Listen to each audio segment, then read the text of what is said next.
Ok, bueno, ya esta parte ya nosotros ya nos presentamos, Cintia y Cianya. Ahora sí, vamos a platicar un poquito del tema de lenguaje no verbal, ¿sale? Entonces, lo primero que quería comenzar a compartirles es que para platicar sobre estrategias de intervención del lenguaje no verbal, es muy importante que hablemos o retomemos un poco los conceptos de los componentes del lenguaje. Porque bueno, el lenguaje tenemos justo la sección, los aspectos verbales y los no verbales, y dentro de tanto verbal como no verbal, exceptuando fonética, vamos a tener todo lo que es semántica, sintaxis y pragmática en sus componentes, en tanto mecanismo receptivo como mecanismo expresivo. Esto es muy importante que nosotros lo tengamos en consideración porque justamente todo este abordaje o este modelo de estas propuestas de intervención que vamos a dar, se trata de considerar cada uno de estos tanto mecanismos como niveles de lenguaje en sus diferentes etapas y en sus diferentes fases. Entonces, como ven, es un enfoque bastante completo o es una idea de dar un abordaje integral a esta situación. Bueno, lo primero aquí que quisiera que veamos finalmente es que tenemos que considerar como nuestro pilar básico el propósito del lenguaje. ¿Por qué? Porque cuando nosotros nos enfrentamos a un pequeñito que es no verbal, de pronto sentimos que no podemos comunicarnos, ¿no? O que ese chiquito, como no habla, no se comunica. Y eso es algo muy importante. En este sentido, Sí, le, antes de comer. le Aquí pueden voy a estar, mamita. micrófono porque los tengo Acá está la mamá. La escondidos, no los mamá, veo. la pichunga, la mamá. A ver, denme. Quiere que yo la suba, pero no la puedo. ¿Quieres estar aquí? ¿Qué vas a hacer? Con tu cola la mamá.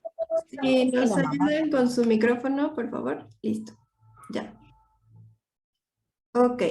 Bueno, entonces tenemos que la idea de ser el lenguaje, al final, denme un segundo porque Voy a llevar mis... A la mamá, sí, llévatela.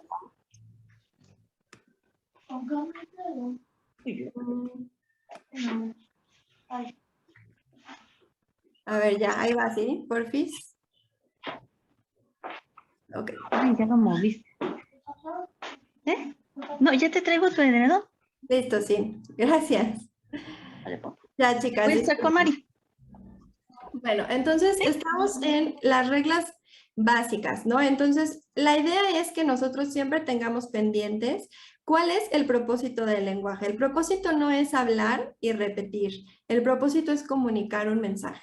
Y ahorita vamos a entrar un poquito más a detalle de por qué hacemos esta aclaración. Pero entonces, atender o las estrategias de intervención de un niño no verbal se van a centrar aquí justamente en cómo nosotros vamos a lograr comunicar un mensaje de forma efectiva con este pequeño o cómo vamos a lograr que ese pequeño se comunique con nosotros, independientemente de si puede o no puede hablar.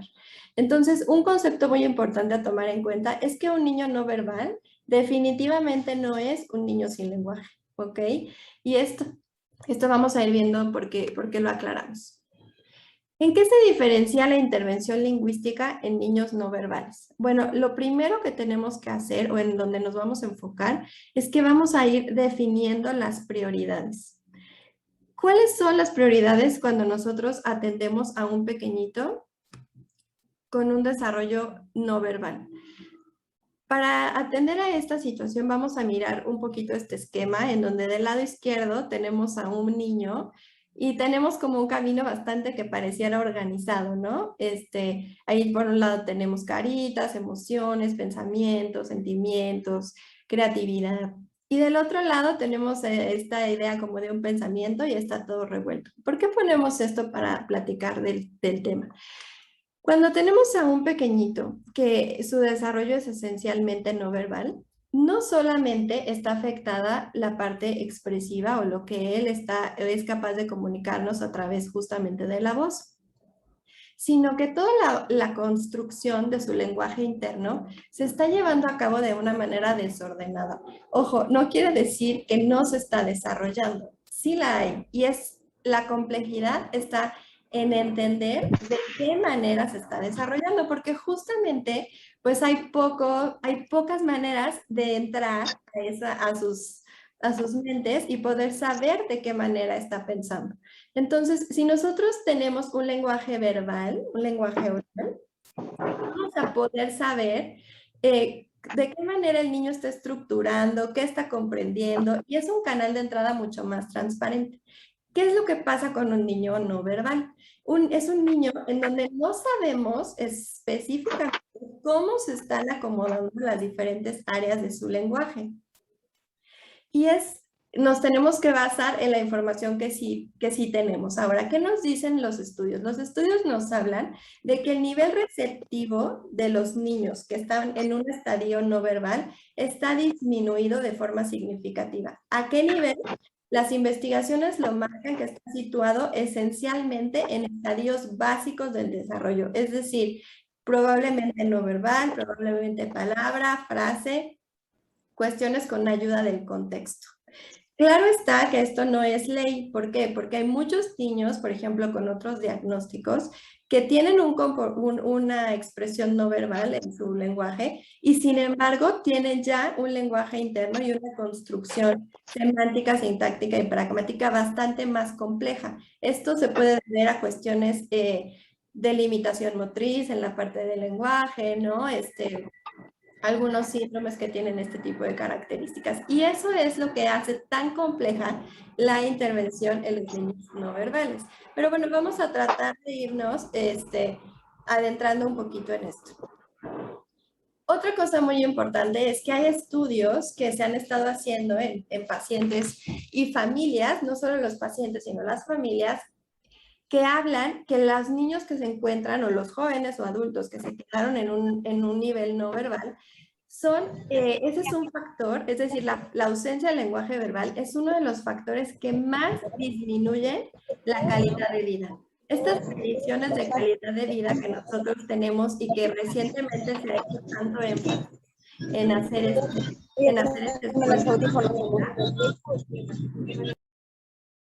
vamos a encontrar que los niños que no son capaces de comunicarse, ojo, ahí vamos a regresar a comunicación y verbal, tienen una disminución en la calidad de vida. ¿Por qué? Porque su frustración es mucho mayor.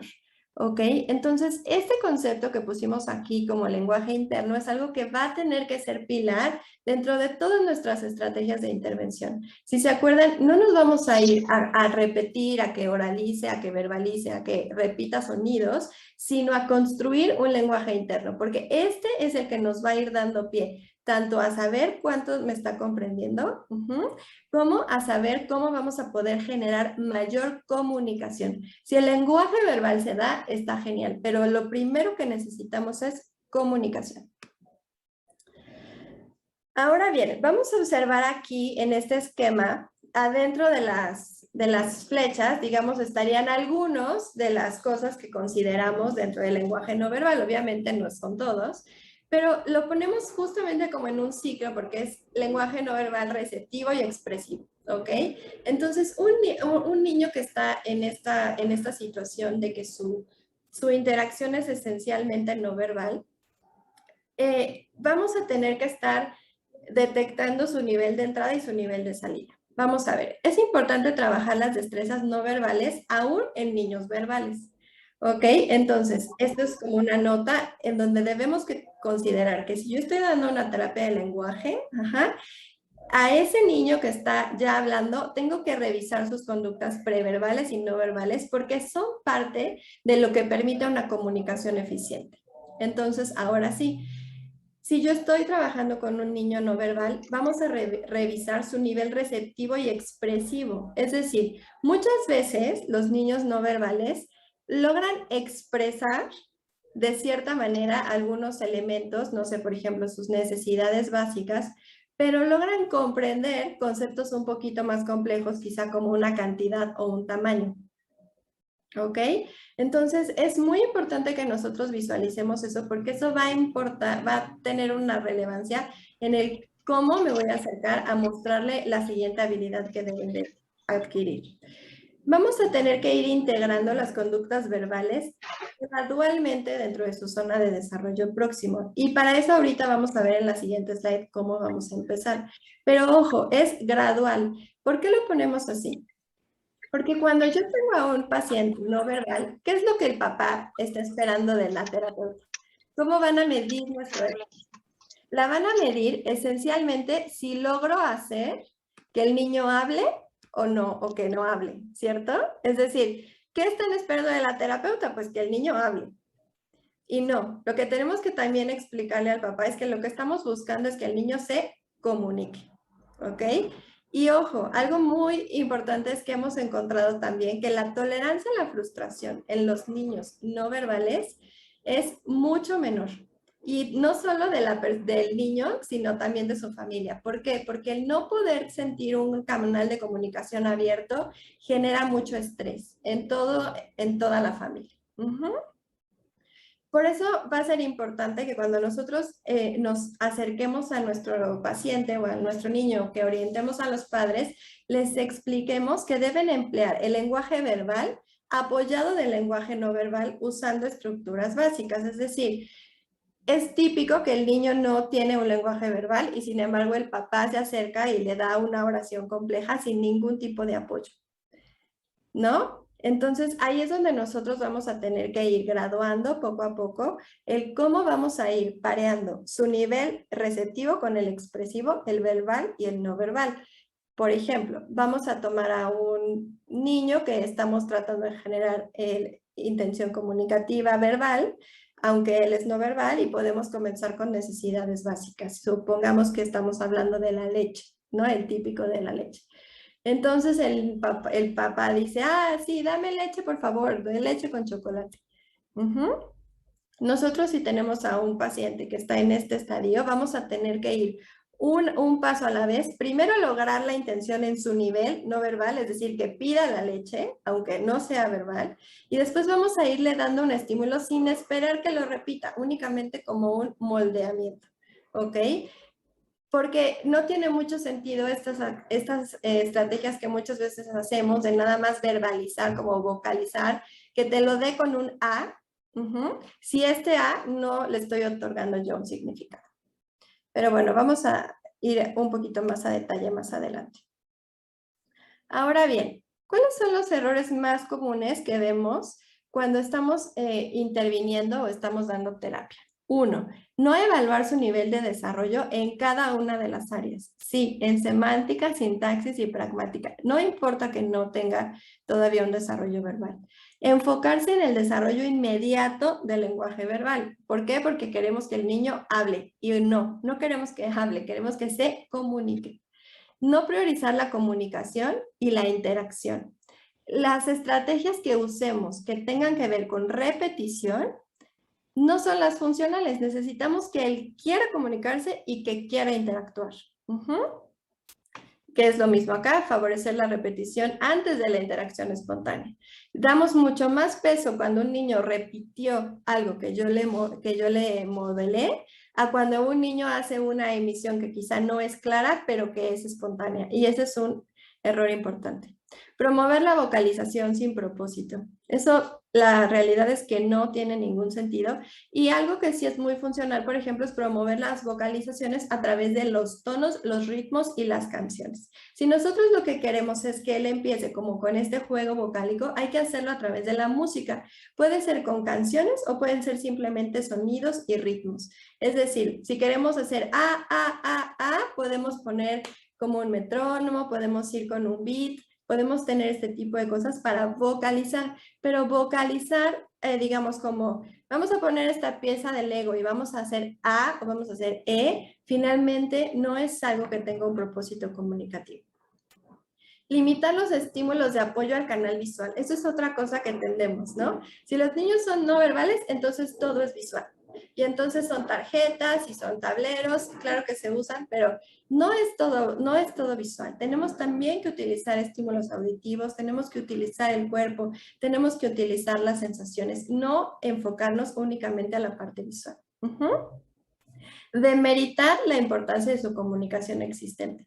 Los niños, dependiendo del diagnóstico, al final buscan comunicarse. Y cuando los niños son no verbales, es muy común que nosotros queramos generar vocalizaciones, generar lenguaje. Y lo que el niño hasta el día de hoy ha hecho para comunicar sus necesidades es como que lo queremos borrar del pizarrón y sustituirlo por lo que sigue. Y eso es un error. ¿Por qué? Porque debemos de tomar la comunicación que hoy existe, ¿sí? Y sobre esa ir añadiendo poco a poquito nuevas habilidades preverbales que nos lleven a generar un lenguaje verbal, que no es lo mismo que llegar e imponer directamente un lenguaje verbal, ¿ok? No capacitar al círculo cercano en relación a las estrategias de interacción. Esto también es muy difícil de interactuar con una familia, ¿no? De lograr avances en un paciente que la familia no sabe cómo debe de dar valor al lenguaje no verbal. Cuando nosotros estamos atendiendo a una familia con un niño no verbal, toda la familia debe de incrementar su lenguaje no verbal, ¿sí? ¿Por qué? Porque ese es el canal que el paciente tiene más abierto.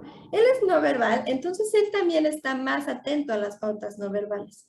Nosotros tenemos inclusive que exagerar y mostrarle a los padres o a los hermanos o a los maestros la importancia de gesticular, de modificar las caras, de utilizar otros sonidos, de utilizar los ritmos, las entonaciones para generar un mensaje más claro. Ajá, ¿por qué? Porque es lo primordial que damos, que es generar una comunicación bidireccional. Entonces, si nosotros nos vamos comunicando un mensaje por la vía verbal, estamos ignorando el canal fuerte de entrada del paciente no verbal.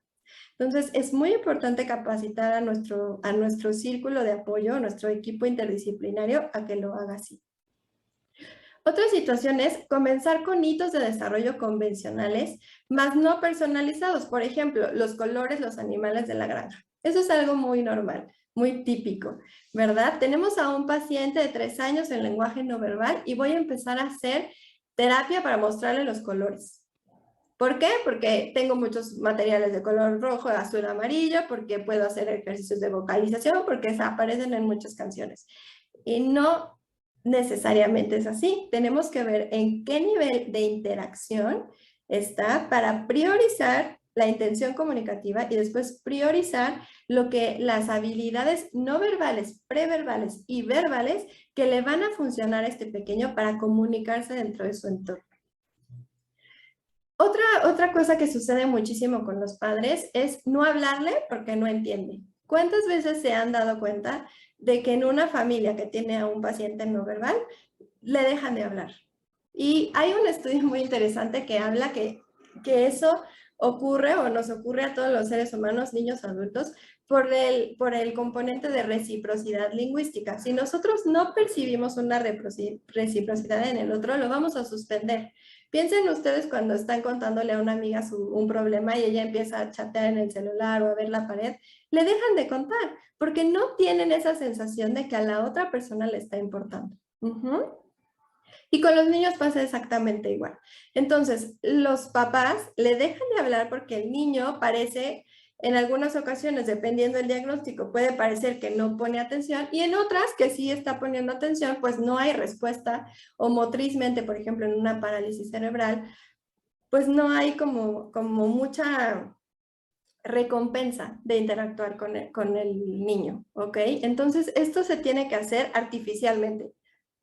Es decir, a ver, papá, te tienes que poner este monitor en donde constantemente le tienes que estar hablando, ¿ok? Y además, por ratos, tienes que hablarle así, ¿no? En su nivel chiquito, que más adelante lo vamos a ver. Ahora, este lo pusimos así en color rojo porque es lo más importante.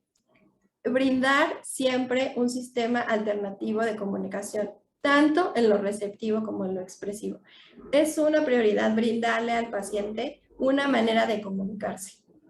¿sí? Si nosotros estamos trabajando con un paciente no verbal y no le estamos brindando un medio para comunicarse, es un gran error. Y ojo, los medios alternativos de comunicación no son únicamente los tableros de comunicación, ¿ok?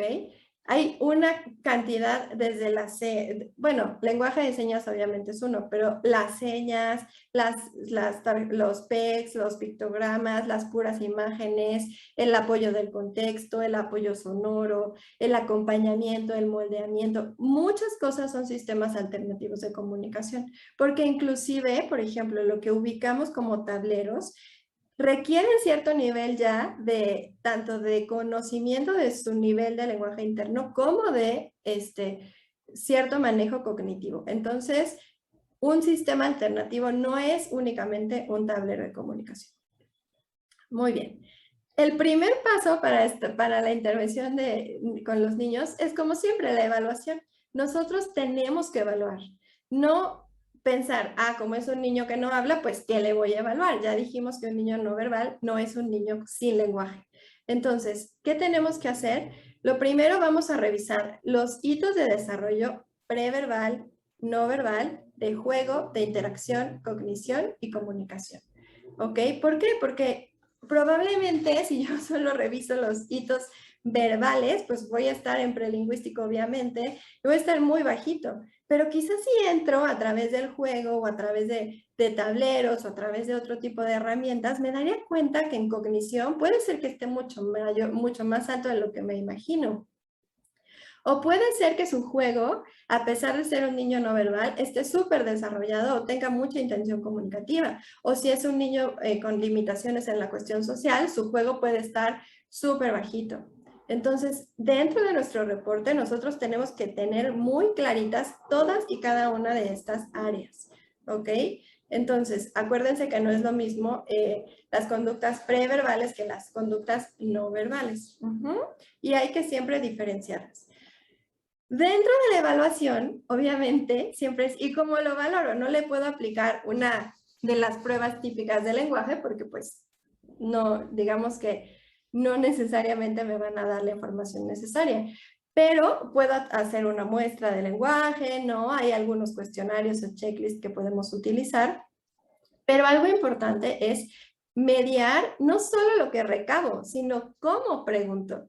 Ojo, si yo voy a estar tratando de recabar la información sin considerar su nivel no verbal o su nivel de lenguaje interno, pues voy a obtener una información muy pobre o muy limitada.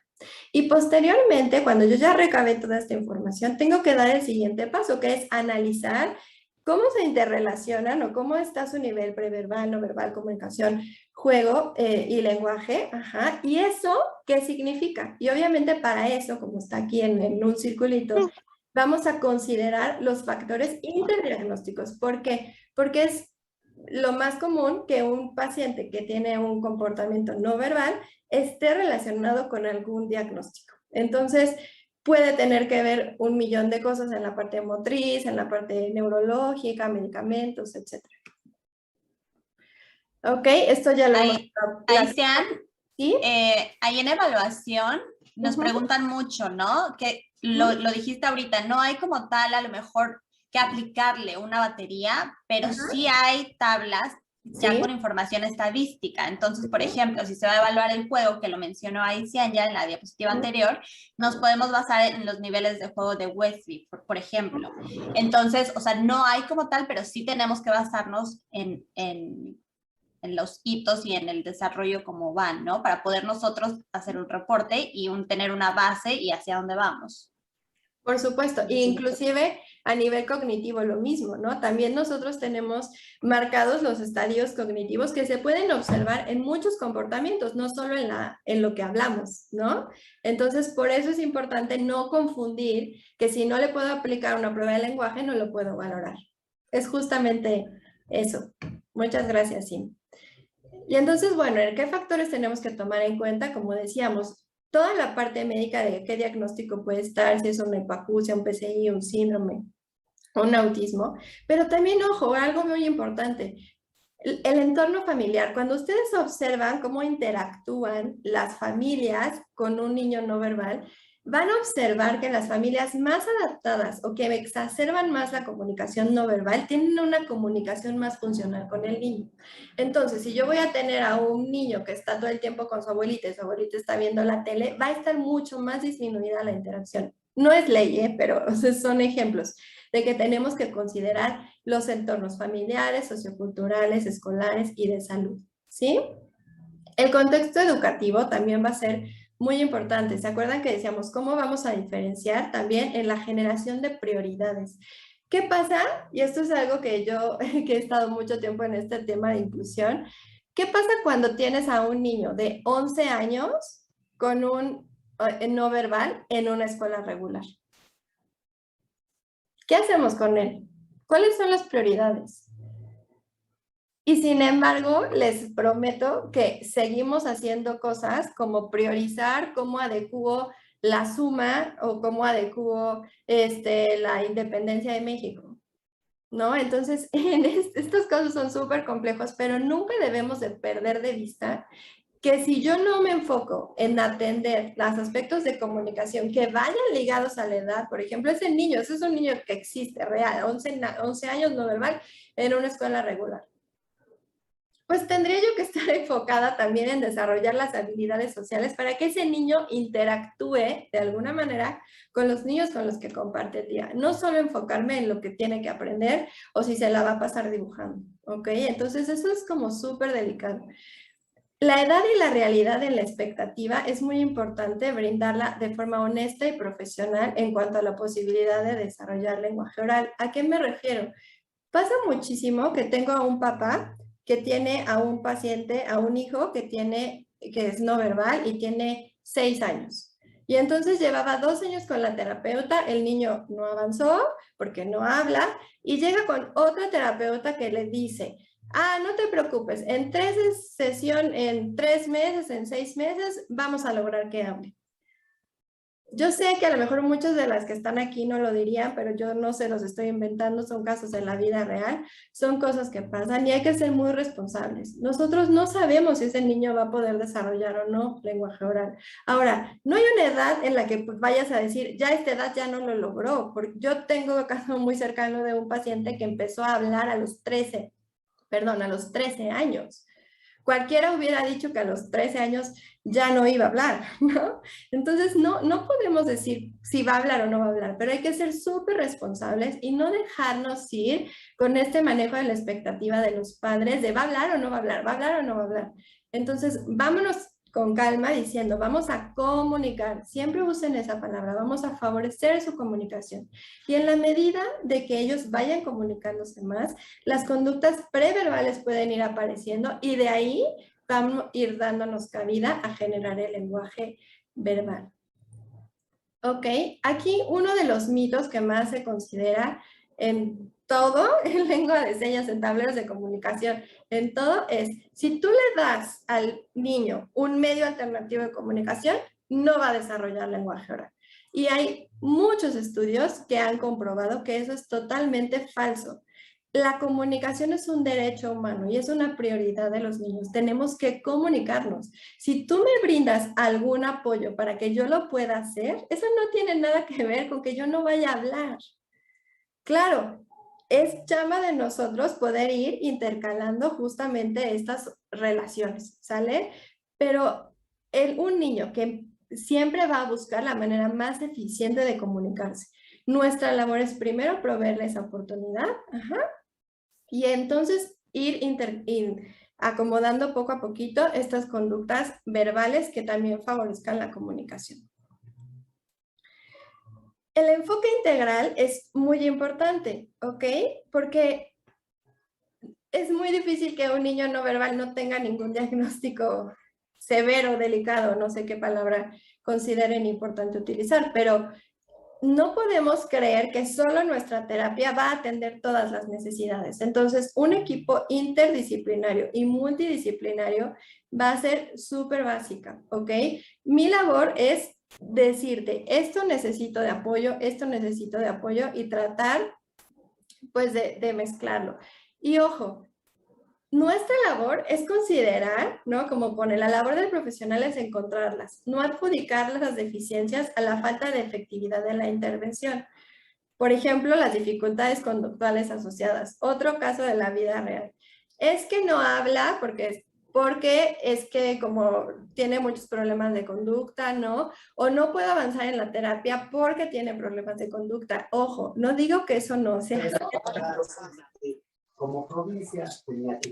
¿ok? No digo que no sea cierto, porque muchas veces pasa, pero es que son cosas que están mezcladas con el problema. Entonces, no se trata de pasarnos la bolita entre profesionales, de no avanzo por esto. Son casos muy complejos que requieren del trabajo interdisciplinario. Y desafortunadamente, no todos tenemos la fortuna de poder trabajar en todos los casos con un equipo unido. Y yo estoy segura que ustedes han vivido en experiencia propia la diferencia entre tener un apoyo del entorno o no tenerlo, ¿ok? Y bueno, ahora vamos a platicar un poquito más específico sobre estrategias. Muchas gracias, Cian. Antes de entrar a estrategias, quisiera abordar la pregunta aquí. Nos Es que no las había... Sí, nos dicen que cómo se llama la tabla de desarrollo. Bueno, si ella como tal no mencionó una tabla de desarrollo, hay bastantes en donde ustedes pueden consultar los hitos del desarrollo, hay gráficas, etcétera. La que le pueden consultar, se las puse aquí en el chat, pueden consultar la del método integral, que es evalúa el contexto situacional del discurso y semántico. Y para juego, la que les mencioné fue de Westby. Yo tengo un checklist que al final se los mando a Telegram, donde lo pueden aplicar y entonces pueden ver en qué nivel está el niño y hacia dónde van. Entonces, esas son algunas que pueden utilizar. Obviamente hay otros cuestionarios, como bien lo mencionó Cianya, que han estado compartiendo en Telegram. Debe decir, ajá. Ajá, en donde lo pueden realizar y se lo pueden compartir a los papás. ¿Ok? Entonces... Y también hay en el mismo grupo, que si quieren los refrescamos un poco, pero hay dos listas de conductas no verbales y de conductas preverbales. Entonces, sí hay estos instrumentos, solo las pruebas formales como tal, es difícil calificarlas y que sean válidas, ¿no? Sí, acuérdense que tenemos las cualitativas y las cuantitativas. Entonces, va a ser realmente una evaluación cualitativa en donde sí van a tener una edad aproximada, déjenme apagar ese micrófono, pero realmente lo que estamos evaluando es lo cualitativo. Entonces, antes de entrar a estrategias, por eso quise contestar esa pregunta, es muy importante que ubiquemos al niño, porque nosotros les podemos dar muchas estrategias y entonces vamos y utilizamos, por ejemplo, una aplicación que vayamos a sugerirles de onomatopeyas, ¿no? Y el niño ni siquiera tiene una intención comunicativa, entonces realmente no nos va a servir que les digamos, ocupen esta aplicación para el niño y que diga mu, si ni siquiera tenemos todos los prerequisitos del lenguaje. Entonces, yo creo que es súper importante que ubiquemos los prerequisitos del lenguaje para poder entrar a estas estrategias. Ahora, aquí están las estrategias y los instrumentos que podemos utilizar como tal. Ya lo mencionó Cianya, que tenemos la lengua de señas.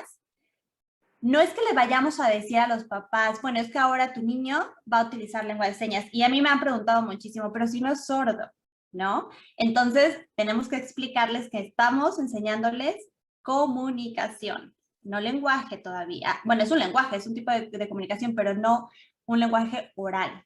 Entonces, yo aquí les tengo algo que yo hago con mis pacientes. Es que yo tengo aquí, no sé si me vean, tengo la cámara así. Tengo aquí mis fichas. Entonces, les digo, por ejemplo, vamos a jugar, ¿no?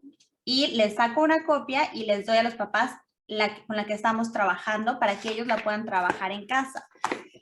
Acuérdense que lo que nosotros hacemos en la terapia lo tienen que hacer en casa porque es la forma de comunicarse. Muchas veces, a nosotros le llamamos como carry over, no hay el uso de estrategias en la terapia no la hay en la casa. Entonces es importante que lo que nosotros les vayamos a dar, así sea el lenguaje de señas, darles a los papás por escrito una hojita o una foto. Ahora con la tecnología les pueden mandar un mensaje de cómo hacerlo o un video. Es súper importante porque luego usamos lengua de señas típico, ¿no? El abrir o el más, pero no se los enseñamos a los papás. Ahora, apoyos visuales. Siempre es usar apoyos visuales. Calendarios. Por aquí les tengo fichas.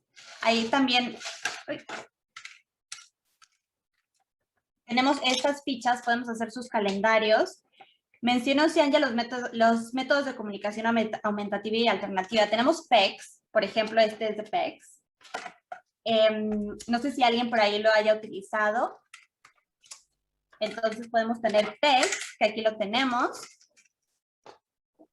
Hay métodos de alta tecnología y de baja tecnología. No les vamos a poner la tablet así de, bueno, ya aquí, ¿no? Vamos a hacer toda una oración. No, tenemos que empezar desde muy, muy abajo. De hecho, hay instituciones, por ejemplo, aquí hay instituciones que ni siquiera nos dejan llegar a una tablet sin que el niño haya pasado por un método de baja comunicación. Entonces, las estrategias. Empezamos con intención comunicativa, empezamos con imitación y después ya nos vamos a todo lo que vamos a utilizar. Otras cosas que podemos utilizar son estos botones en donde ponemos palabritas, ¿no? Para que haya esta comunicación. Las rutinas. Tenemos que hacer rutinas. Acuérdense que los niños no nos pueden comunicar y nosotros... Si también tenemos un problema de lenguaje receptivo, tampoco nos van a entender qué sigue después. Entonces hay que... Uy, ¿alguien por ahí tiene el micrófono? Eso. Gracias. Las canciones ya las mencionó Cianya. Cuentos, recompensas inmediatas. Eso es súper importante. Tenemos que motivar a los niños. Cuando son niños no verbales, acuérdense que no hay una intención comunicativa, entonces no vamos a poder avanzar si no hay esa intención. Necesitamos hacer un inventario. Yo tengo un inventario que les doy a los papás de qué les gusta, qué juegos, qué snacks, qué comidas y qué no. Y de ahí empezar. El inventario de intereses está ahí. Me voy a ir. Cia, no sé si me ayudes ahí a pasar la diapositiva. Ok. Ahora, estas son estrategias que a lo mejor alguna de ustedes las conoce. Para que podamos participar, porque acuérdense que estamos en lenguaje no verbal y algo que también decía Cianya es que, bueno, si no hay esta recepción o si no nos contestan del otro lado, pues ¿qué hacemos? Nos detenemos, ¿no? Entonces voy a ir una por una y rápidamente yo voy a decir unas y yo quiero que ustedes participen. Entonces, voy a empezar con la primera. Ciany, por ahí si me ayudas a ver si alguien abre el micrófono. La primera que yo siempre utilizo es la imitación. La imitación, ¿por qué? Los niños a lo mejor puede que sea literal no verbal, puede que haya un mutismo selectivo, puede que haya otra patología, como bien lo mencionó hace rato Cianya, pero tenemos que imitar. ¿Y qué hacemos siempre? La vieja escuela yo le llamo, tenemos la libreta y tenemos las vocales, ¿no? O los colores. A ver, y queremos que nos imite el sonido. Queremos que nos imite la palabra. Perro, perro. A ver, ¿qué es esto? Perro, perro. ¿Y cuántas veces no están así, no? Yo he escuchado de repente en hospitales y demás que ahí está la terapeuta, ¿no? Cada vez, perro, perro. Pero si el niño no tiene este concepto de imitación, entonces ahí por eso dice por dos. Yo necesito empezar a imitar lo que dice el niño para enseñarle qué es la imitación. No sabe, de repente no sabe el concepto, entonces yo imito al niño. Si el niño de repente hizo un movimiento, si ya hizo esto, ¿qué voy a hacer yo, terapeuta? Cachar ese momento, yo aplaudo. Si el niño de repente hizo A, ¿yo qué voy a hacer, terapeuta? A. Me gusta trabajar con un espejo siempre enfrente de mí y hacemos esa imitación. Le estamos enseñando a imitar. La repetición. Si eso lo hizo en una sesión, entonces para la otra, ¿qué hacemos de repente? ¿Y ahora qué voy a hacer? Voy a planear mi sesión diferente. Y entonces ahí tenemos a las terapeutas imprimiendo o comprando todo el material didáctico. No, tenemos que repetir. sí es repetición, repetición, repetición. Toma de turnos. Eso es súper importante. Porque empezamos también con una habilidad muy avanzada. Y la toma de turnos es una intención comunicativa, chicas. Es súper importante que sepamos las intenciones comunicativas. Si yo no tomo turnos, si yo no sé cómo escuchar y esperar, contestar, no voy a poder desarrollar este diálogo. Entonces empezamos con toma de turnos desde muy, muy pequeñitos. Entonces, si estoy imitando, voy yo, vas tú. Voy yo, vas tú. Un juguete, voy yo, vas tú. Ahora, vista compartida. ¿Alguien sabe qué es vista compartida? Nos da montones.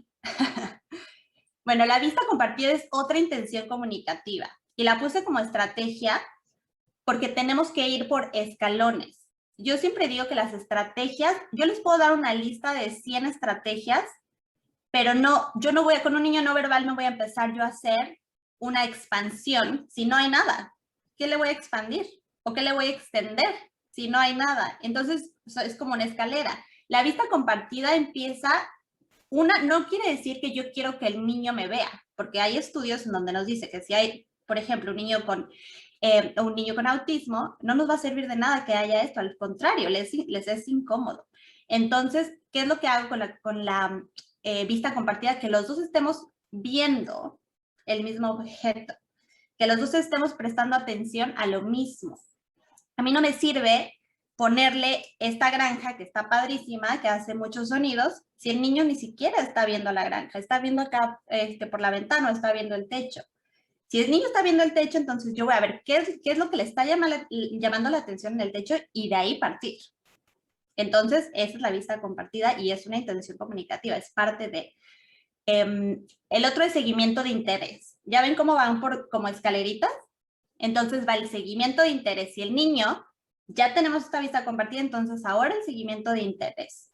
Ahora introduce más uno. ¿Alguien sabe a qué se refiere ese introduce más uno? Nos amontonan, en serio.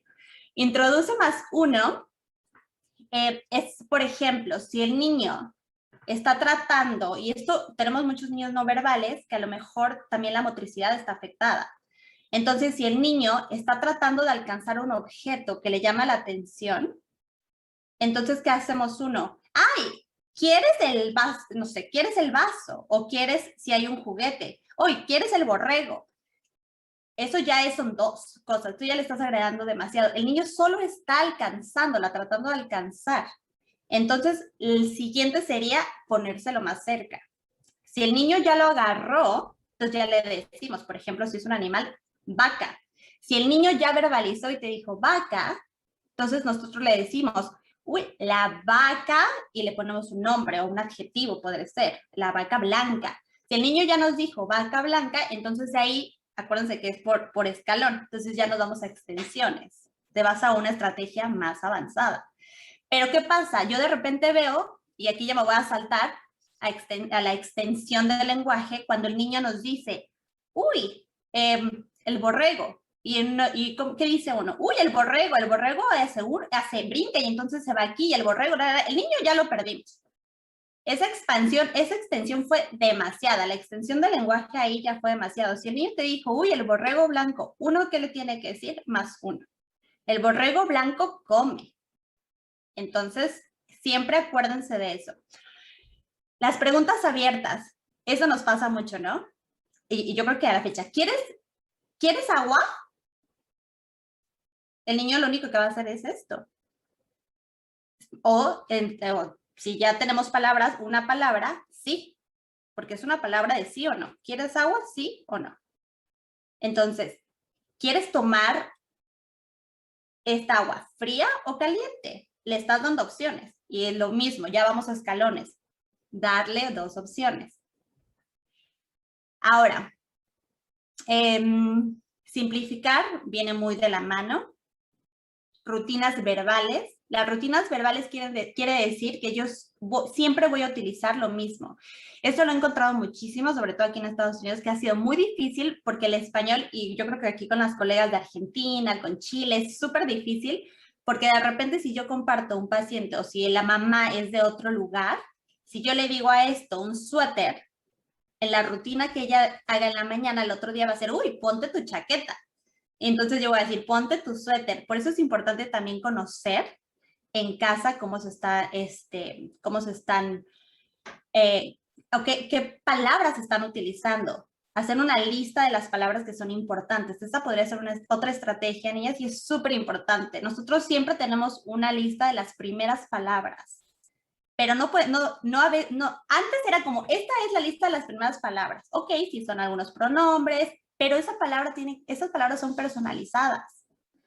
No son las que la terapeuta quiera o lo que la terapeuta va a utilizar o lo que yo tenga en mi consultorio. Son funcionales. Ahora, despacio. De repente les hablamos a los niños, bueno, rapidísimo. Entonces hay que hacer un poquito más despacios. Adiós, seriedad. Esto es algo también que de repente estamos sentados y es, a ver, en tu cuaderno, repite, ma. No, pues es que no me habla. Bueno, de repente hay que ser como un poquito más dinámicos, hay que, si no tenemos algún otro tema, pues el contacto visual, entonces vamos a ponernos una estampa aquí, hacer una cara chistosa, entonces hay que ir, como que perder esta seriedad en el consultorio. Ahora, habla paralela, eso es muy, muy común. ¿Alguien sabe qué es el habla paralela? ¿Por ahí? ¿Nadie? Ok, bueno, el habla paralela es, hablamos como si fuéramos el niño. Por ejemplo, el niño se va a poner el zapato. Uy, me pongo el zapato. Uno habla como si fuera el niño. Porque, ¿qué hacemos? Ya el niño se va y el papá le dice, dile gracias, dime tal. ¿Cómo se llama? Dime rojo. Y cuando tenemos a un niño que te dice, dime rojo, dime azul, entonces el habla paralela elimina eso. Cuando el niño quiere agua, nosotros, ¿qué le vamos a decir? Quiero agua. No, ¿quieres agua? Tenemos que hacer esa habla paralela.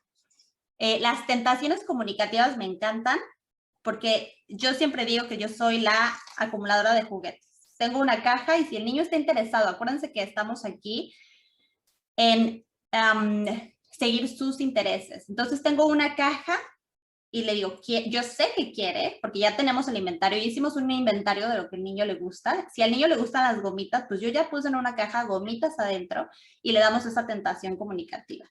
Porque ya sabemos que lo quiere, pero vamos a producir la intención comunicativa. Ahora, de uno en uno. Vamos a ir dándole de uno en uno esa tentación comunicativa. Si quiere la pandita, y aparte yo sé que quiere el chocolate, obviamente tenemos que ver que no es alérgico a nada de esto, le voy a dar una pandita o una gomita de una en una. Porque ¿qué hacen? Muchas veces es algo que les digo a las mamás, yo sé que es tardado, pero 5 gomitas, nada más 5 gomitas. Entonces nos regresamos a las otras estrategias en donde vamos a usar las señas. Entonces le podemos decir más 5 veces, porque son 5 gomitas. Entonces, en una cajita. ¿Y qué diferente es que nos diga más 5 veces a que en un cuaderno nos diga ma?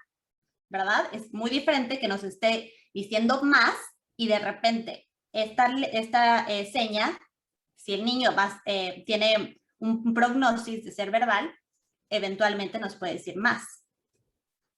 Ahora, olvidadizo, ¿no? Ese también me gusta mucho porque los papás lo pueden hacer y creo que a veces lo hacen no a propósito. Es como, ¿pero qué nos falta? Uy, los zapatos, ¿no? Bueno, esa es muy común. Fuera de su alcance. Si ustedes ya tienen en la lista de lo que el niño quiere, otra estrategia es, si ya saben que ese niño les toca en la siguiente sesión, lo que les gusta lo ponen fuera de su alcance. Entonces el niño tiene que preguntar por él. Con un apoyo, con un tablero de comunicación. Yo aquí tengo uno, por ejemplo, llega un niño, llega y ya sabe, yo ya sé lo que quiere. Normalmente, pues este es su favorito. No sé si lo ven. Dulces, ¿no? Que yo no soy muy fan de los dulces, pero bueno. O nos pide, ¿no? Llega y luego. Porque ¿qué diferencia es que entre el niño que lo agarre a que nos diga? Después, la expansión, bueno, ya dijimos la retención, la expansión del lenguaje, ya lo hicimos. Es muy diferente aquí entre la expansión y la extensión. La expansión es cuando el niño te dice, quiero agua vaso. Y entonces la expansión es, quiero un vaso de agua. Le estamos reformulando, pero con la correcta sintaxis. Extensión es cuando agregamos una. Eso es diferente. Cuando estamos haciendo nuestras notas o cuando estamos diciéndolo a los papás, tenemos que decirles esa diferenciación. Ahora, 3 declaraciones a una pregunta. Chicas, me gusta mucho porque fíjense, según la teoría y según las investigaciones, el niño es más propenso a responder cuando son menos preguntas. O sea, responder cuando son menos preguntas, ¿cómo no? Entonces, eso nos suena bastante lógico. Bueno, pues yo le tengo que decir 3 cosas antes de preguntarle algo. Entonces, cuando ustedes están con sus tarjetitas o estamos con nuestras tarjetitas, yo tendría, en teoría, que decirle, mira, ¿qué es esto? Puede ser que les diga, ¿qué es esto? Un perro. Y después yo le tengo que decir 2 cosas distintas antes de decirle o preguntarle algo más. ¿Y qué hacemos entonces nosotros? 10, 20, sí, fichas. ¿Y qué es esto? ¿Qué es esto? ¿Qué es esto? ¿Qué es esto? ¿Cuántas preguntas y 0 declaraciones? Entonces es muy importante que por cada 3 declaraciones o comentarios, una pregunta. Al menos que estemos hablando a lo mejor articulación, que también, bueno, eso es otro tema, ya lo hablaremos después, que podría ser, hay una metodología que sí es de repetición, hay otra que no. Pero estamos hablando del lenguaje de no verbal. Entonces, 3 declaraciones por cada pregunta. Dar opciones. ¿Quieres tal o quieres tal? Ahí le estás haciendo declaración. Eso es una declaración. Porque le estás dando 2 palabras nuevas. Elección forzada. Cuando tú sabes que el niño no le gusta A, B, pero le gusta C. Tú sabes que va a ir por el C porque quieres que te diga C. Elección forzada. Tiempo de espera. ¿Cuántas veces no le decimos al niño, como ya sabemos que el niño es no verbal, entonces el niño, ¿para qué se esfuerza? Entonces la mamá o nosotros en la terapia, ya sé, este niño siempre quiere esto. Entonces ya se lo damos. Ni siquiera nos esperamos que el niño intente sacar su libro, ni siquiera nos esperamos a que el niño intente que vaya a apretar el botón. Ya sabemos qué es lo que quiere, entonces se lo damos. Hay que dar tiempo.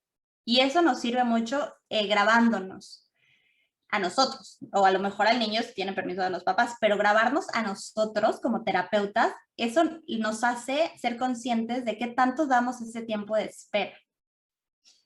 Modelar, bueno, eso es implícito, tenemos que modelar lo que queremos esperar. El monólogo, ahí es diferente al lenguaje paralelo. Ahí sí, ay, voy por mis llaves. Uy, voy a agarrar la granja, está aquí arriba. Uy, pesa mucho. Obviamente, volvemos a lo mismo. Si el niño está en una palabra, yo voy a decir pesa mucho. Si el niño ya está en 2 palabritas, uy, esta granja pesa. Más 1. Si estamos en 3, esta granja pesa mucho. ¿Ven la diferencia de decirle tanto? No que uno, en esto es difícil porque el monólogo, pues yo puedo ir diciendo muchas cosas y el niño ya lo perdimos. El sabotaje. Bueno, el sabotaje también es implícito. Bueno, ¿alguna duda de estas estrategias? Hay muchísimas, pero estas son las que escogí para el lenguaje no verbal. Hay muchas de articulación, hay otras, pero estas son como dentro y fuera de terapia y me gustan porque así como nosotros las podemos ocupar, a mí me gusta si yo ese día, acuérdense de la repetición, si ese día yo hice habla paralela toda la sesión, yo se la explico a la mamá para que la haga en la casa. ¿Alguna duda de estas estrategias? Están preguntando que sí, por eso es importante el uso del método integral para el trabajo con ellos. Sí, acuérdense que la metodología puede ser metodología integral, puede ser floor time, puede ser inclusive una metodología de, le podemos llamar típica, ¿no? En donde les dábamos, porque yo lo hago y lo sigo haciendo, hay algunos niños que sí les doy el vocabulario, sí lo puedes hacer, pero yo siempre digo, no es que no me voy con un método o con otro, simplemente que tomen conforme está el niño. A un niño muy pequeño, pues sí, el método integral. ¿Por qué? Porque las bases son en cuento, las bases del método integral son en cuento y en juego. Entonces, pues por edad sí lo podríamos hacer, pero al mismo tiempo yo les puedo decir que yo con adultos he trabajado el método integral. Entonces, perdón, entonces, sí puedes ocupar el método integral, pero no es el único. O sea, tenemos otra metodología. Llega temprano, llega antes. Perdón. Les encargamos sus micrófonos. A ver, por aquí. La de elección forzada no le quedó claro. Ok, la elección forzada es, acuérdense que hablé de un inventario. Tú tienes el inventario y hablé de gomitas y de chocolates, por ejemplo. Al niño le gustan las gomitas, los chocolates, pero no le gustan las papas, por ejemplo. Entonces, tú quieres que el niño te diga papas. Entonces, si yo quiero que el niño me diga papas, pero sé que le gustan estos otros dos, entonces forzo, o sea, literal forzamos, quitamos las papas o le digo las papas y ahí a lo mejor puede ser no papas y ahí le estás enseñando una negación, que también es otra intención comunicativa, la protesta. Entonces ahí le estamos enseñando a forzarlo a decirle no papas, ¿ok? Entonces es crear un ambiente en donde sabemos la respuesta. Entonces, ahí al revés, si quieres que diga chocolate, entonces le das algo que no le guste para que el niño produzca chocolate. Y lo mismo para pictogramas. Si yo tengo aquí mis 4 imágenes y yo sé que él quiere esta y estas no le gustan, entonces pongo las que no le gustan. Es forzar la respuesta que uno ya sabe. Y aquí esto va mucho de la mano con lo que hemos platicado en otras ocasiones, de que la motivación mayor es intrínseca, ¿no? Y, o sea, la intención comunicativa que surge de la necesidad es la más poderosa. Y entonces una manera de generarla es la frustración, ¿no? O la provocación. Entonces es como provocarlo, ¿no? De darle lo equivocado, esconder lo que estaba buscando. Así es. Y acuérdense que todas estas estrategias nosotros las sacamos siempre de los estudios, ¿no? De lo que se ha demostrado en los lenguajes, en el lenguaje, en los estudios del lenguaje, porque muchas veces, no muchas veces, pero a mí sí me ha tocado que de repente la mamá dice, pero es que si lo quiere, ¿por qué se lo estás poniendo, se lo estás escondiendo, ¿no? O ¿por qué no se lo das? Es que ya sabes qué es lo que quiere. Y eso es los papás, aunque no haya una comunicación no verbal, los papás ya saben qué es lo que quieren, porque señala o porque hace una cara. Entonces ellos ya saben lo que el niño quiere. Entonces uno es la mala, pero entonces, bueno, ahí es como, por eso es que tenemos estas reuniones, porque nosotros estamos basados en evidencia científica y decimos, bueno, es que es una estrategia de lenguaje. Y claro, se llama... Y es un nivel de frustración sano, ¿no? Que al final del día también platicamos, ¿no? De la tolerancia a la frustración y como parte de nuestra labor es acercarlos a esta tolerancia, no es evitarles la frustración, ¿no? Exactamente. También creo que aquí aplica así el tolerancia +1. De lo que puede, un poquito más le quitas. Exacto, exacto. Yo siempre digo que les explico que es como el volumen de la televisión, ¿no? Nada más le vamos a subir una rayita. Una rayita y ahí sí es donde vamos a estar. Tampoco es que lo vamos a frustrar y subirle 3 rayitas en donde el niño se va a frustrar más. Por eso es que vienen con nosotras, porque nosotros sabemos cómo mediar. Entonces, es ahí la importancia de que uno lo haga en la sesión y enseñarles a los papás. Porque si no, bueno, también tenemos las otras consecuencias y es súper, súper común en los pacientes con comunicación no verbal. Hay muchos temas de conducta y por eso es importante que los apoyos visuales estén presentes. Sí, las señas, todo lo que mencionamos, pero es muy importante que hagamos un tablero de comunicación o quizás solamente una rutina, porque la frustración y la conducta se agravan muy, muy fuerte. Y algo que quisiera compartir aquí en las estrategias SIN es también la importancia de mientras estamos trabajando aspectos de interacción y comunicación, también se vale hacerlo no verbal, a través, por ejemplo, de juego simbólico. ¿No? Sirve mucho de pronto estar en silencio y tener alguna rutina, algún juego que ya sabemos que se hace, o alguno, dependiendo de su nivel de juego, si ya tiene juego simbólico, puede ser un muñeco, y generar toda una rutina verbal, pero desde un punto de vista no verbal, sabiendo que nuestro objetivo terapéutico es la interacción y la comunicación. ¿Por qué? Porque también si dijimos que nuestra prioridad no es únicamente generar lenguaje verbal, hay que darle un espacio a este niño no verbal a ir incrementando sus habilidades dentro de su zona que él maneja, que es lo no verbal. Porque muchas veces el nivel verbal que tiene es muy bajito y entonces nos tenemos que quedar como muy chiquitos y olvidamos poder desarrollar estas otras habilidades de forma no verbal, ¿no? Entonces, ahí es como mantener siempre el balance y la contingencia entre los elementos comunicativos. También otra estrategia que aquí se nos pasa es que en la, ¿cuál está aquí? Seguimiento de interés. Podemos tener perseveraciones. Entonces, puede ser que un niño solo le guste el alfabeto. Entonces, tenemos a un niño no verbal que cada vez que llega me saca su imagen del alfabeto todas las sesiones. Lo mismo aplica, chicas, +1. Vamos a usar eso como reinforcer, como reforzador, pero vamos a meterle una actividad al final, a lo mejor 1 minuto, a lo mejor 2 minutos. Al final, en donde pueda conocer, porque es algo desconocido, es algo que no manejan, algo en lo que no están cómodos. Y a la siguiente sesión lo volteamos. Le damos primero el objeto nuevo o la actividad nueva y el reforzador se lo vamos dando. Por ejemplo, un alfabeto un rompecabezas de alfabeto. Entonces se lo vamos dando, pero metiéndole una actividad más, una más. Tampoco se trata de que, bueno, entonces quiere el alfabeto, se lo escondo y ya le pongo 5 otras actividades. Entonces lo único que vamos a hacer es incrementar esta frustración. También preguntaban que es muy difícil cuando son niños no verbales y que no hay una intención comunicativa, no hay esta mirada, no hay atención. ¿Cómo encontrar los juegos o cómo encontrar los reforzadores? Porque sí podemos hacer todas estas estrategias, pero ¿cómo los encuentro? Entonces, es importante que sepamos qué es lo que necesita el niño, por eso está el inventario.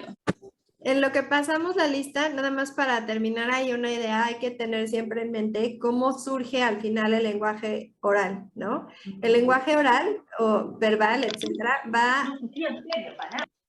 va a generarse a través de la generación de hipótesis. Los niños van a ir produciendo un sonido o un gesto, porque puede ser tanto el lenguaje verbal o no verbal, que se va a repetir en la medida que el adulto reciba o traduzca el mensaje. Los niños, por ejemplo, van a extender su manita para pedir algo, ¿no? Si ellos lo reciben, ellos comprenden que ese gesto está solicitando algo. Entonces, eso aplica en todos los niveles. Si ellos empiezan a vocalizar, como dijo Ángela Noel, y de repente la mamá entiende que, ¿te gustó? Entonces, esa conducta se va repitiendo y ahí podemos ir adicionando el +1, etcétera, pero entendiendo que el origen lingüístico o neurológico del lenguaje va a ir así. O sea, es algo que surge primero, puede ser por repetición o por espontáneo, y se va a seguir repitiendo en la medida que la hipótesis que el niño va generando respecto a su uso sea o no sea funcional. Entonces, por eso es la relevancia de que todo tenga un sentido. Y creo que acá hay otra duda, ¿sí? Sí, nos está preguntando Claudia que dice, ¿qué pasa con un niño que de repente emite palabras pero no vuelve a decirlas? Las dice una vez pero después ya no las sigue diciendo. Podría ser ecolalia y por eso no continúa el diagnóstico de autismo. Bueno, a mí, cuando hay ecolalia, a mí la verdad me da gusto porque eso quiere decir que hay esta intención de producir sonidos. Lo que tenemos que hacer es que tenga una intención. Esto es ecolalia y tu tarea como terapeuta es que eso se vuelva una ecolalia funcional. No necesariamente si emite una palabra y ya nunca más la dijo, no es que sea ecolalia como tal. Tendríamos que ver la definición de ecolalia. Ecolalia es que repita, ¿no? Las palabras pueden ser frases completas. Eso debe ser la ecolalia. Si la dijo una vez y ya nunca más la ha repetido, como tal, yo no lo consideraría ecolalia, pero tienes que indagar, o sea, ¿qué más te dice? Si hay ecolalia en casa, cómo la está utilizando, cuándo se presenta, y de ahí convertirla en una ecolalia funcional. Y O esa sea, saber... esa conducta es súper típica en los pacientes con autismo, ¿no? O sea, el que de pronto un día, pueden ser niños no verbales, y un día te dicen, eso no me gusta. Así hasta una oración te pueden decir, aunque normalmente no dicen absolutamente nada. Y pueden pasar un año y no te vuelve a decir nada. O sea, son cosas típicas, pero son esos momentos en donde puedes llegar a ver el nivel de complejidad que ya tiene o la estructura o a nivel sintáctico realmente cómo está comprendiendo, pero esas ventanas de oportunidad de mirar en su interior son súper impredecibles, pero pasan mucho. Pero como dice Cintia, efectivamente eso no se llama ecolalia, o sea, son como características lingüísticas del diagnóstico. Que sí, efectivamente va por ahí, ¿no? O sea, en que aprendamos a ver las pequeñas partes o los pequeños componentes y que además eso es lo que nos permite ver los avances. Porque imagínense lo que hay de prelingüístico a una palabra. O vámonos de prelingüístico a protopalabra. Hay 1000 cosas ahí. Y cuando no sabemos qué hay en el medio, ¿verdad? Es cuando nosotros no alcanzamos a ver realmente la evolución o por dónde ir, ¿no? O sea, queremos saber por dónde ir, tenemos que encontrar los mini escaloncitos. Sí, y acuérdense que esto es los niveles de lenguaje, lo que estamos hablando, una palabra, o sea, eso ya estamos muchísimo más avanzados de lo que hoy nos compete. O sea, hoy estamos viendo como lo de antes, los prerequisitos. Como yo les dije, no me sirve de nada estar haciendo, repite la sílaba, repite la palabra, si no estamos ni siquiera teniendo una atención conjunta. Si el niño ni siquiera está volteando a una fuente de sonido. Y todo esto es antes, o sea, tenemos que ir muchísimo antes. Entonces, lo que les decía de las estrategias, o sea, vean, o sea, nos tenemos que regresar o a tomar un paso hacia atrás para ver hacia dónde los vamos a llevar y poner las metas súper, súper cortas. Y ser súper sinceros con los papás de, miren, estas son las metas que necesitamos, ¿cuál es la meta? Que el niño voltee cuando yo hago o le presento un objeto. ¿Cuál es la otra meta? Que los dos podamos ver un objeto al mismo tiempo. ¿Cuál es mi otra meta? Que tenga a lo mejor solamente la intención de entrar al salón o a la sesión. O sea, son metas muy, muy pequeñas que tenemos que establecer para irlas evaluando. Y esa sensibilización, Cintia, que estás hablando, creo que es elemental, porque tenemos que transmitirles la confianza de que esas pequeñeces que a lo mejor ellos ven como insignificantes son básicas y son súper elementales e importantes.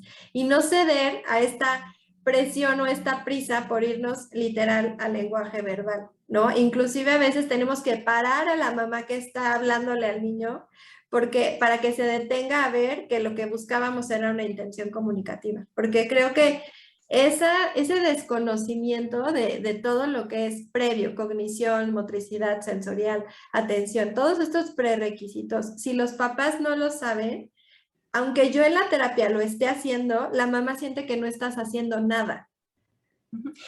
Y en referente a eso, los papás te pueden decir, pero ya lleva aquí mucho tiempo y ya se volvió más agresivo, la conducta ya empeoró, como nos decía Ángela con su paciente, ya llevan mucho tiempo, están trabajando, va poco a poco, y sabemos que a lo mejor el prognosis va a ser que lo podamos oralizar, pero vamos a tardar más tiempo porque tiene un trastorno del neurodesarrollo, porque tiene alguna otra comorbilidad. Entonces, ¿qué vamos a hacer para brindarle las herramientas de comunicación? ¿Qué es lo que vamos a hacer como terapeutas? Yo creo que es lo que nos tenemos que llevar también de tarea. ¿Qué es lo que voy a hacer con este niño? ¿Le vamos a dar algún método de comunicación? ¿Le vamos a dar algún libro de PECS? ¿Le vamos a dar qué herramientas le van a dar a los papás esta semana, la otra semana, para que se puedan empezar a comunicar? Eso es lo que queremos dejarles. Les pusimos una lista de aplicaciones, páginas de internet donde pueden encontrar información. Hay las últimas 2 de esa lista son información para padres de familia, viene de CDC, que vienen como todos los hitos del desarrollo. Tenemos otra aplicación en donde nos ayuda, por ejemplo, a niños con autismo, ver qué es cómo podemos comunicar con ellos y a los papás. Acuérdense que lo que queremos es brindarles a ustedes algo que puedan poner en práctica. A lo mejor no van a ir a comprar una tablet para todos sus pacientes, pero sí podemos darles, a lo mejor, enseñarles más, enseñarle a abrir, enseñarles dame, enseñarles una forma de comunicarse. Eso es lo que queremos llevar, que se lleven el día de hoy. Bueno, por lo menos Esto de mi lo parte. dejan en el Telegram. Sí, ahorita se los enviamos.